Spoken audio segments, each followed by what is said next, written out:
Bima dilaporkan rakyat melawan. Selamat datang di channel Bukan Partai Politik. Hari ini kita akan membahas isu viral yang berkaitan dengan gugatan hukum yang disampaikan atau dilayangkan kepada seorang Bima, anak muda yang sangat kreatif, energik untuk menyampaikan pikirannya, opininya berkenaan dengan kualitas kinerja pembangunan infrastruktur di daerahnya.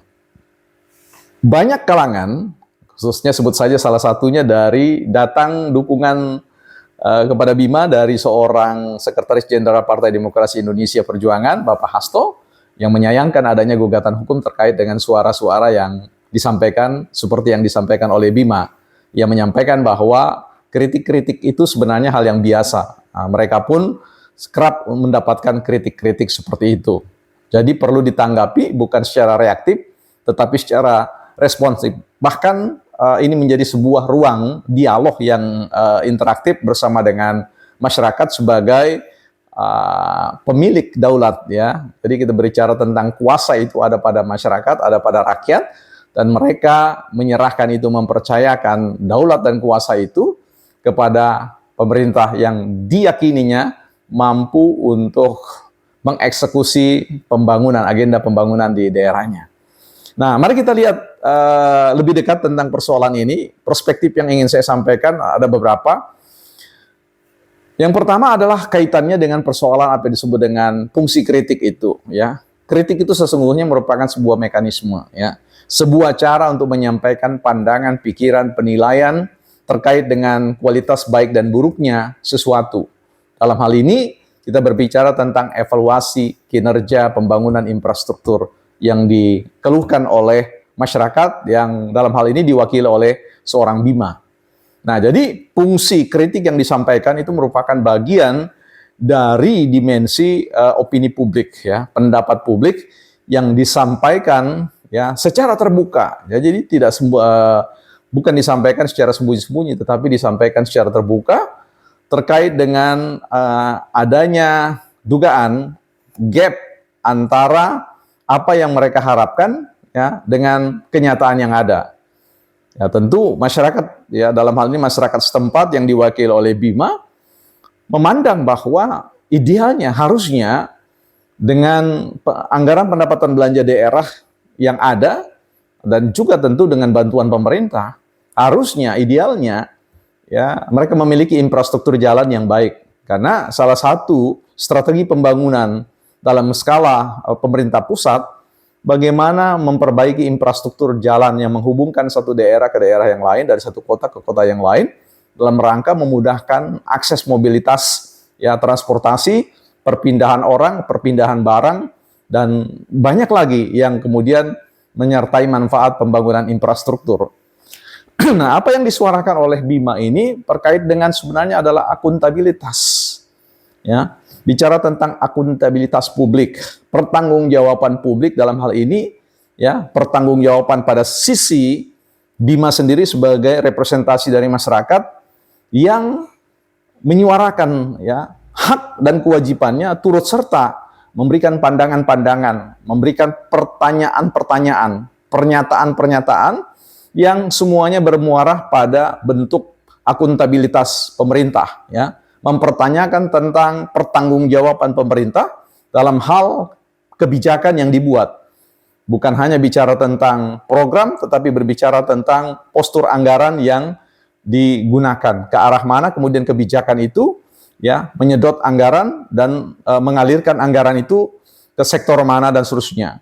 Terkait dengan juga skala prioritas pembangunan yang ada di daerah setempat.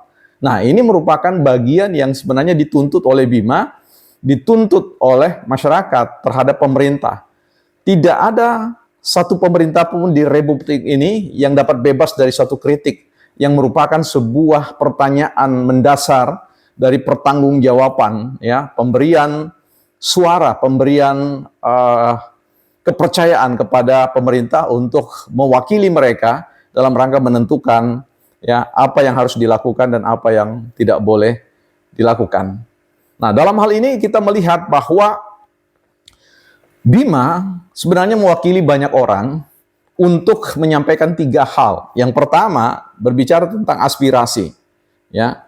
Yang kedua, berbicara tentang apa yang dibutuhkan oleh masyarakat. Dan yang ketiga, berbicara tentang masalah yang sedang dihadapi oleh masyarakat terkait dengan banyak hal. Jadi berbicara tentang, kalau kita dekati dengan pisau analisis sistemik, maka kinerja pembangunan infrastruktur itu sangat berkaitan dengan sisi-sisi yang lain, banyak hal yang lain yang kemudian perlu dijawab oleh pemerintah dengan mengeluarkan satu kebijakan yang sistemik, kebijakan yang mampu mengeluarkan masyarakat dari masalah yang bisa teridentifikasi, dikenali, atau bahkan masalah-masalah yang tidak mampu dipikirkan oleh masyarakat tetapi mampu dilihat oleh pemerintah dan kemudian dijawab oleh pemerintah. Ya, jadi kita melihat di sini bahwa BIMA merupakan representasi dari masyarakat untuk mempertanyakan, ya, ke arah mana sumber daya finansial itu diarahkan, ya, diputuskan, dialirkan. Apakah, ya, pemerintah mengalami defisit anggaran pembangunan atau kemudian terjadi yang disebut dengan bias-bias penggunaan anggaran, ya. Bahkan dalam hal ini mencoba untuk melihat apakah ada potensi, ya, ada potensi penyalahgunaan kekuasaan di dalam konteks kebijakan anggaran yang harusnya dijawab oleh pemerintah. BIMA adalah salah satu yang kita sebut sebagai stakeholder, ya, pihak yang berkepentingan mempertanyakan, ya, tentang ke arah mana seluruh anggaran pendapatan belanja daerah itu disalurkan. Skala prioritas pembangunan ke arah mana. Jadi ini jangan sampai ada gap antara pemerintah dengan masyarakat. Jadi masyarakat juga perlu tahu, ya, kita bicara tentang tata kelola pemerintahan yang baik, maka berbicara tentang transparansi terkait dengan gagasan-gagasan pembangunan, transparansi terkait dengan pelaksanaan pembangunan, transparansi terkait dengan pembiayaan pembangunan. Ini merupakan hak dari rakyat, hak dari seorang BIMA, bicara tentang peran dia sebagai salah satu stakeholder dari pembangunan di daerahnya. Dan tentu juga bukan hanya BIMA yang ada di daerah ruang lingkup administratif di mana BIMA melancarkan kritik itu, tetapi juga menyangkut kita sebagai warga negara Indonesia yang punya tanggung jawab bersama, bukan hanya bicara tentang memberikan masukan-masukan terhadap pembangunan di tempat di mana kita tinggal, tetapi dalam kerangka kesatuan pembangunan di negara kita ini, Republik Indonesia. Bahkan dalam era digital, ya, opini-opini publik itu melintas batas, mencerabuti batas-batas administratif, sehingga siapapun yang ada di seluruh dunia, ya, katakanlah mereka-mereka yang juga memiliki ikatan psikologis, ikatan katakanlah budaya, ikatan kenegaraan, perasaan sebagai warga negara Indonesia walaupun bekerja di luar negeri, mereka juga dapat melancarkan kritik-kritik itu. Bahkan orang yang tidak ada kaitannya dengan persoalan kewarganegaraan juga memiliki ruang yang terbuka untuk menyampaikan kritik-kritik itu. Kita hidup di era digitalisasi yang sungguh-sungguh, ya, unboundaries, tidak ada batasan-batasan, ya, sehingga batasan-batasan yang paling perlu diperhatikan adalah bagaimana tidak menyinggung hal-hal yang prinsipil. Tapi kalau sebatas untuk menyuarakan kritikan itu, maka yang perlu dilakukan oleh pemerintah adalah memberi jawab secara konstruktif, memberi jawab secara rasional, menerangkan kepada publik, menerangkan kepada masyarakat, menerangkan kepada BIMA terkait dengan bagaimana kinerja pemerintah selama ini, apa kendala-kendala yang dihadapi oleh pemerintah sehingga infrastruktur itu kemudian seolah-olah tidak mendapatkan sentuhan. Jadi harus menyampaikan secara terbuka kendala-kendala yang dihadapi oleh pemerintah. Nah, bahkan ketika keran komunikasi publik ini tidak disampaikan dengan baik, suatu waktu nanti, ya, akan ada peristiwa, akan ada sisi yang lain yang kemudian bisa mengungkapkan terkait dengan bagaimana akuntabilitas anggaran itu, bagaimana penggunaan anggaran itu, bagaimana kebijakan pembangunan itu dieksekusi atau dirumuskan. Nah, ini menjadi hal penting karena tentunya sebuah produk kebijakan yang baik harus selalu menyertakan, ya, masyarakat dalam seluruh prosesnya, baik dari proses yang dihilir dalam konteks agenda setting sampai kepada persoalan dari sisi hulu, ya, dari proses agenda setting sampai kepada hal yang hilir dan implementasi dan evaluasi terkait dengan seluruh kinerja pemerintah. Nah, saya kira demikian.